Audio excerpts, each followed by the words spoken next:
Hi, ഞാൻ vlog super star ചാച്ചൻ. ഞാനിന്ന് പാലക്കാടൻ മത്തിക്കറിയാണ് ഉണ്ടാക്കുന്നത്. അതിനുവേണ്ടി 1 കിലോ മത്തി ഞാൻ എടുത്തായിരുന്നു. ഇന്ന് നമ്മളുടെ കടയിൽ ക്ലീൻ ചെയ്യാനുള്ള പയ്യന്മാരില്ലാത്തതുകൊണ്ട് ക്ലീൻ ചെയ്ത് കിട്ടിയില്ല. അപ്പോൾ ഞാൻ തന്നെയാണ് ക്ലീൻ ചെയ്യുന്നത്.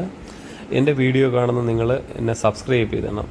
കാരണം എനിക്ക് സബ്സ്ക്രൈബേഴ്സ് കുറവാണ്. നിങ്ങളെല്ലാവരും സബ്സ്ക്രൈബ് ചെയ്യാനെ സഹായിക്കണേ.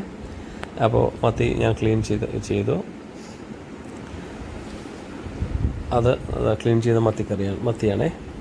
മത്തി റെഡിയാക്കി. ഇനി നമുക്ക് ആവശ്യമുള്ളത് ഉള്ളി, തക്കാളി, ഇഞ്ചി, വെളുത്തുള്ളി, പച്ചമുളക്, ഇത്രയും കാര്യങ്ങൾ നമ്മൾ റെഡിയാക്കിയിട്ടുണ്ട്. ആ സമയത്ത് നമ്മളുടെ കൊച്ചിയിൽ മഴ പെയ്തു. എറണാകുളത്ത് കളമശ്ശേരി ഭാഗത്ത് നല്ല മഴയായിരുന്നു. അപ്പോൾ ആ വീഡിയോയും കൂടെ ഞാനിതിൽ ആഡ് ചെയ്തത് മാത്രമേ ഉള്ളൂ.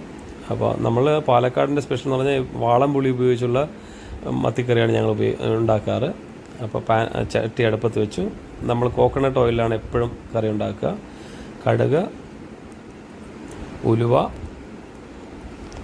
അതുപോലെ തന്നെ ഇഞ്ചി, പച്ചമുളക്, വെളുത്തുള്ളി എല്ലാം ഇട്ടു. അത് വെന്ത് വരുന്നവരെ ഒന്ന് ചോപ്പ് ചെയ്യണം. അത് കഴിഞ്ഞ് നമ്മൾ ചെറിയ ഉള്ളി ഇട്ടു, കറിവേപ്പില ഇട്ടു, നല്ലപോലെ ചോപ്പ് ചെയ്തെടുക്കണം. അത് മീഡിയം വെന്ത് വരുന്നവരെ ചോപ്പ് ചെയ്തതിന് ശേഷം നമ്മൾ മുളക് പൊടി, മഞ്ഞൾപ്പൊടി എല്ലാം ആഡ് ചെയ്തു.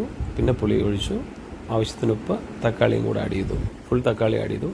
അടച്ചു വെച്ച് വേണം വേവിക്കാൻ. നല്ലോണം തിളച്ച് വന്നു കഴിഞ്ഞതിന് ശേഷം നമ്മൾ മീൻ ആഡ് ചെയ്ത് കൊടുക്കണം. ഇളക്കരുത്. നമ്മൾ വളരെ സോഫ്റ്റായിട്ട് ഇളക്കാവും. ഒത്തിരി ഇതടിച്ചാൽ മീൻ ഉടഞ്ഞു പോകും. അത് നമ്മൾ മുഴുവൻ മീനും ആഡ് ചെയ്തു. ഇതിനെ അടച്ചു വെച്ച് നല്ലപോലെ വേവിക്കാം. നല്ലപോലെ നല്ല മണമായിരുന്നു. നമ്മളത് തുറന്നപ്പോൾ നല്ല മണമായിരുന്നു. എൻ്റെ മോൾക്ക് ഏറ്റവും ഇഷ്ടമുള്ളത് ചാളക്കറിയാണേ. അവൾ ചാളക്കറി കഴിച്ചിട്ട് ചിലപ്പോൾ ഡാൻസ് ചെയ്ത് കളയും. മനസ്സിലായില്ല? നമ്മുടെ ചാളക്കറി അവൾ നന്നായി ആസ്വദിച്ച് കഴിച്ചു. ഞങ്ങൾ ടേസ്റ്റ് ചെയ്ത് നല്ല ടേസ്റ്റായിരുന്നു. അവർക്ക് വേണ്ടിയാണ് നമ്മൾ ഈ ചാളക്കറി തന്നെ ഉണ്ടാക്കുന്നത്. അപ്പോൾ നിങ്ങൾ എൻ്റെ വീഡിയോ ഇഷ്ടപ്പെട്ട് കഴിഞ്ഞാൽ നിങ്ങൾ ലൈക്ക് ചെയ്യണം, ഷെയർ ചെയ്യണം. ഓക്കെ, മോളിപ്പോൾ കഴിച്ച് കഴിഞ്ഞാൽ അവൾക്ക് ഭയങ്കര ഇഷ്ടമായിട്ട് ഞാൻ ഡാൻസൊക്കെ ചെയ്യും.